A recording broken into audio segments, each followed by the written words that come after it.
Dan Dadan episode kedua keren banget. Mari kita bahas di sini storytelling dari Dadan episode kedua. Bagi teman-teman yang pengen nyari anime yang bagus untuk ditonton, dan Dadan sudah sampai episode kedua. Ini menarik, jauh lebih menarik daripada Ito Junji yang kubahas kemarin. Karena sekali lagi teman-teman, kalau kita pengen mencari hiburan ya kita cari yang bikin kita itu relax, happy, menegangkan, seru. Atau kalau mau menakutkan ya menakutkan sekalian. Jangan tanggung. Jangan bikin penonton itu berpikir banyak. Semakin kita banyak berpikir, semakin kita tidak bisa menikmati dari karya suatu anime. Nah, dan Dadan ini menarik sekali di episode kedua karena setelah si Ayase yang perempuan dan juga Okarun yang laki-laki ini, akhirnya mereka memutuskan untuk pergi ke rumah neneknya Ayase. Dan di sini pertarungan kedua itu langsung muncul. Aku suka dari Dan Dadan adalah mangakanya itu mengerti sekali kalau kita ingin menghadirkan sesuatu yang sifatnya adventure atau petualangan ya sebisa mungkin banyak sekali aksinya. Hanya saja semua harus punya sebab dan akibat. Kalau kita hanya menghadirkan sesuatu yang perang terus berkelahi tanpa ada sebab akibat, kita juga akan berpikir ngapain ini sebenarnya tokoh utamanya gitu loh. Karena kita sebagai penonton juga akan merasa empati atau care dengan tokoh utama kalau jelas alasannya. Nah, di sini tuh jelas di episode kedua dari Dandadan, yang mana Oka Harun itu ternyata tidak bisa memasuki kuil karena ada jimatnya. Ini tuh mengingatkan aku sendiri sama cerita dari jimat-jimat khasnya Cina. Kalau teman-teman pernah nonton vampir, karena ada jimat vampir yang warna kuning itu, yang kertasnya warna kuning, terus ada tulisan-tulisannya gitu. Itu kan ditempel di vampirnya, di jidatnya. Kemudian vampirnya nggak bisa bergerak kan gitu. Nah ini tuh mengingatkanku pada hal itu. Karena sekali lagi ini bentuk dari tradisi juga di Jepang. Yang mana kertas-kertas jimat ini ditempelkan di rumah atau di beberapa bagian rumah. Dan di sini ditunjukkan, di Dandadan ini, itu tokoh utama Okarun itu nggak bisa memasuki kuil karena ya itunya dicabut. Apa istilahnya? Jimatnya itu dicabut. Karena sekali lagi Okarun sudah kerasukan sama nenek turbo. Ini lucu nenek turbo ini. Ya kan? Akhirnya apa? Akhirnya mereka bisa masuk kuil, kemudian mereka bisa berganti baju, bisa ngobrol seperti biasa. Ada fase yang namanya break. Dalam pertarungan, adventure, itu kita juga harus melakukan sesuatu yang namanya break. Akhirnya mereka memakai baju, yang Okarun pakai bajunya si Ayase gitu kan, karena dia sudah tidak punya biji. Itu lucu sebenarnya. Obrolan-obrolan mereka dan keributan-keributan mereka itu lucu banget. Kemudian ada sesuatu yang datang ke rumah, yaitu sesosok alien. Nah itu pertamanya mereka nggak ngerti aliennya itu alien atau hantu gitu loh. Sampai akhirnya sosok ini tuh mencet tombol. Nah, tombol ini tombol yang ada di depan pintu, ya kan? Jadi kayak tombol selamat datang. Aduh, apa sih nama tombolnya? Sampai lupa. Kemudian mereka itu malah masuk, malah keluar lewat pintu belakang.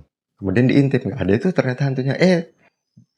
Akhirnya mereka malah terkurung di sebuah kekai, ya, atau sebuah kotak yang cukup besar, yang mana hanya bisa mereka dan alien ini yang berinteraksi, sedangkan orang dari luar itu nggak melihat apa-apa di antara mereka. Nah, ini yang menarik. Karena sekali lagi teman-teman, kalau kita lihat itu kan di banyak sekali anime itu kalau mau merusak suatu lokasi itu ya dirusak aja. Kalau teman-teman tahu Kimetsu no Yaiba, kemudian teman-teman tahu Jujutsu Kaisen itu kan lokasinya dirusak begitu aja. Tapi kalau di sini tuh enggak. Jadi seperti masuk dimensi lain kemudian mereka bertarung.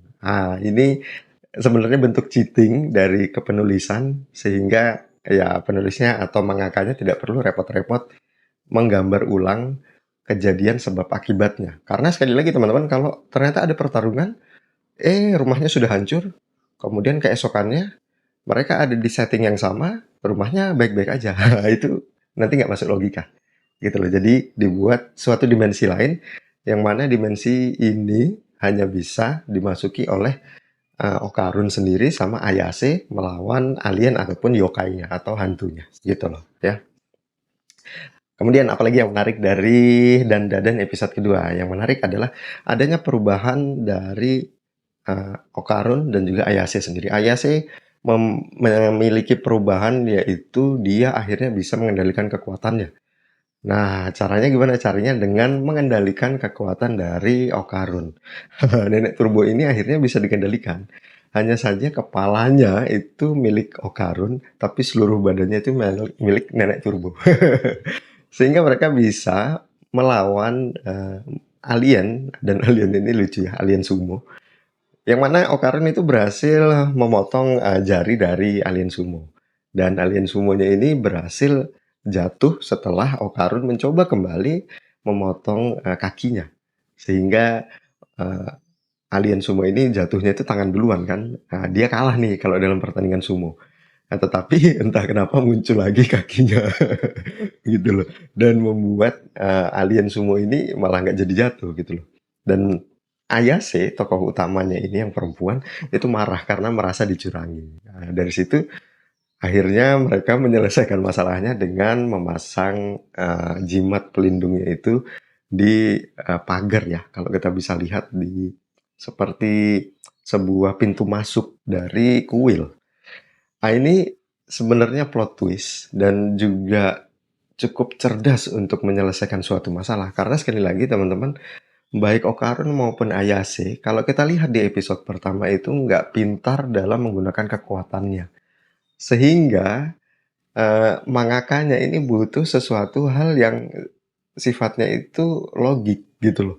Harus masuk akal, mereka bisa mengalahkan hantunya, monsternya, tetapi tidak menggunakan kekuatan mereka sendiri. Ah, ini menggunakan kekuatan jimat. Jadi masih masuk akal lah. Dari sini ya kita bisa melihat ada plot twist yang mana yang kita anggap itu Okarun pasti bisa menang lawan ini, atau setidaknya Ayase dengan kekuatan telekinesis. Malah pakai jimat. Ini tuh plot twist banget. Kemudian di akhir ternyata Okarun berubah jadi nenek turbo seutuhnya.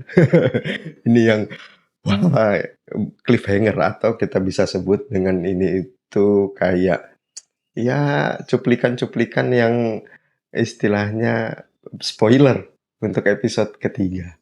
Tapi nggak dijelasin, kok bisa gitu loh. Jadi kita harus nonton episode ketiga.